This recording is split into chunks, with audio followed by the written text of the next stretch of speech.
आज हम रामायण के एक ऐसे मोड़ पर बात करने वाले हैं जो जितना भावुक है उतना ही गहरा और निर्णायक भी। ये वो पल है जहां असीम दुख एक कठोर न्यायपूर्ण संकल्प में बदल जाता है। ये कहानी सिर्फ एक आभूषण की नहीं है, ये उस प्रेम और उस अंतहीन प्रतीक्षा की गाथा है जिसने इतिहास की दिशा ही बदल दी। तो चलिए आज हम उस गहराई को समझने की कोशिश करते हैं जब स्वयं भगवान की आंखों से आंसू छलक पड़े थे और कैसे वो अथाह पीड़ा एक अटल ईश्वरीय शक्ति का रूप ले लेती है। जरा उस शून्यता के बारे में सोचकर देखते हैं। समुद्र के इस पार एक शिला पर श्रीराम बैठे हैं, आंखों में गहरा विरह है और वे बस उस खालीपन को, उस अंतहीन समुद्र को निहार रहे हैं। उनके ठीक बगल में लक्ष्मण जी मौन खड़े हैं। ऐसा लगता है मानो समय पूरी तरह से ठहर गया हो। लेकिन तभी अचानक आसमान में भारी गर्जना होती है। उस सन्नाटे को चीरते हुए वानर सेना का जय श्रीराम का जयघोष पूरे वातावरण में गूंज उठता है। और यहां जो सबसे दिलचस्प बात है ना, वो है हनुमान जी की गति। लंका दहन के बाद वे बिल्कुल पवन की गति से समुद्र लांघकर वापस आए थे। दूर से ही उनके खिले हुए चेहरे को देखकर जांबवंत और अंगद तुरंत समझ गए थे कि कार्य तो सिद्ध हो चुका है। इसके बाद वो पल आता है जो सच में रोंगटे खड़े कर देता है। हनुमान जी सीधे श्रीराम के चरणों में गिर जाते हैं। आंखों में खुशी के आंसू हैं और वो रुंधे हुए गले से कहते हैं कि प्रभु, माता मिल गई हैं, वे सुरक्षित हैं, लेकिन आपका विरह उन्हें हर पल जला रहा है। अब यहां से दृश्य और भी ज्यादा संवेदनशील हो जाता है। हनुमान जी बहुत ही सम्मान के साथ अपनी कमर से एक पोटली निकालते हैं और उसमें से माता सीता की चूड़ामणि यानी उनके शीश का वो पवित्र आभूषण निकालकर श्रीराम की हथेली पर रख देते हैं। ध्यान देने वाली बात यह है कि ये सिर्फ कोई साधारण गहना नहीं था। ये माता सीता के सतीत्व, उनके उस अडिग प्रेम और सबसे बड़ी बात, उनके जीवित होने का सबसे बड़ा भौतिक प्रमाण था। उस क्षण का जो संवेदी प्रभाव है उसे शब्दों में बांधना मुश्किल है। जैसे ही वो पवित्र चूड़ामणि श्रीराम के हाथों को छूती है, ऐसा लगता है जैसे पूरी सृष्टि ही रुक गई हो।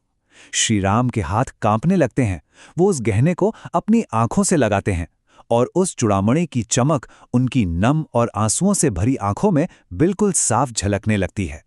इसी पल में श्रीराम की वो असीम संवेदनशीलता पूरी तरह से छलक उठती है। वो पूरी तरह से टूट चुके प्रतीत होते हैं। वे एक बहुत ही भीगी हुई आवाज में हनुमान जी से कहते हैं कि ये तो जानकी के शीश की शोभा थी। इस भौतिक वस्तु को देखकर उन्हें बस एक पल के लिए भ्रम होता है, एक ऐसा एहसास होता है कि मानो उनकी सीता उनके बिल्कुल करीब आ गई हों। सच में ये एक ऐसा पल है जहां ईश्वर अपनी पूरी मानवीय करुणा के साथ प्रस्तुत होते हैं। और फिर वो करुणा अपने सारे बांध तोड़ देती है। श्रीराम उस चूड़ामणि को अपने हृदय से लगा लेते हैं और फूट फूट कर रोने लगते हैं। उनके मन में ना पीड़ा से भरे कई सवाल उठ रहे हैं। मेरी सीता ने क्या संदेश दिया? क्या वो अभी भी जीवित है? उन खूंखार राक्षसों के बीच वो कैसे साहस जुटा पा रही होगी? यहां सोचने वाली बात है, जिस राजकुमारी ने कभी महलों के बाहर का एक कांटा तक नहीं देखा था, वो आज धूल भरी धरती पर बैठी है। लक्ष्मण जी उन्हें थामने की कोशिश जरूर करते हैं, लेकिन ये पीड़ा सच में असीमित है। और यहीं पर एक बहुत ही हृदय विदारक तथ्य सामने आता है। केवल 1 महीना, जी हां, सिर्फ 1 महीना। हनुमान जी गदगद और रूंधे हुए कंठ से वो बात बताते हैं जिसने इस पूरी गाथा की दिशा ही तय कर दी। माता सीता ने एक अंतिम चेतावनी दी है। उन्होंने साफ कहा है कि यदि 1 माह के भीतर उनके राघव नहीं आए तो वे अपने प्राण त्याग देंगी। उन्होंने श्री राम का नाम जपते जपते अपने आंसुओं से उस लंका की धरती को भिगो दिया है। इस दृश्य की कल्पना ही मन को झकझोर कर रख देती है। श्री राम अपनी आंखें बंद कर लेते हैं। उनका दुख अब अपने चरम पर पहुंच चुका है।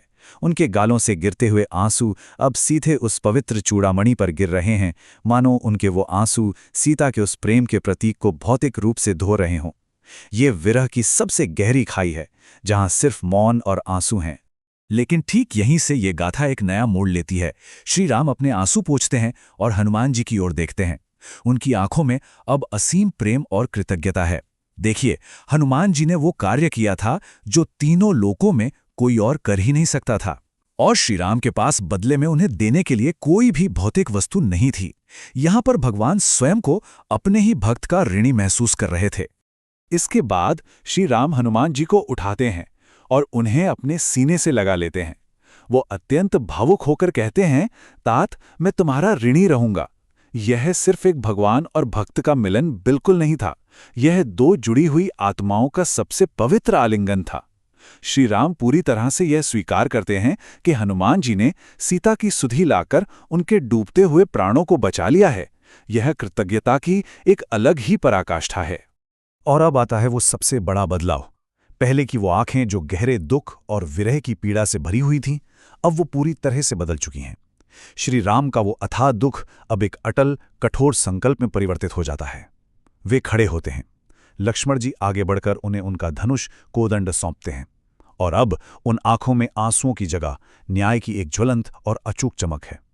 यहीं से हमें समझ आता है कि कैसे एक गहरी पीड़ा एक अजेय शक्ति और उद्देश्य में बदल सकती है। उनके इस दृढ़ स्वर की गूंज को महसूस किया जा सकता है। श्रीराम तुरंत सुग्रीव को आदेश देते हैं, सुग्रीव, अब विलंब असहनीय है, सेना को आज्ञा दो। वो एकदम स्पष्ट कर देते हैं कि अब ये विशाल समुद्र भी उनका मार्ग नहीं रोक सकता।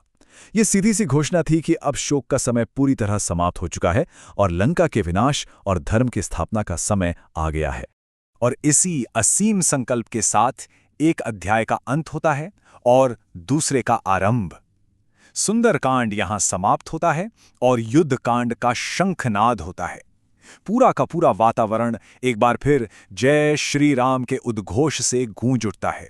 वो विशाल वानर सेना अब एक नई ऊर्जा, एक नए जोश के साथ उस विशाल और दुर्गम समुद्र की ओर अपना रुख करने लगती है। लेकिन अब सामने एक बहुत बड़ा सवाल खड़ा है।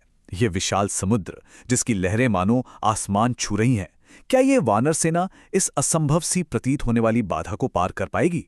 उस ईश्वरीय संकल्प के सामने ये विकराल भौतिक चुनौती आखिर क्या रूप लेगी? यह सच में एक ऐसा सवाल है जो सोचने पर मजबूर कर देता है। इस पूरी चर्चा में साथ बने रहने के लिए बहुत बहुत धन्यवाद। हम जल्द ही इस गाथा के अगले पड़ाव के साथ लौटेंगे।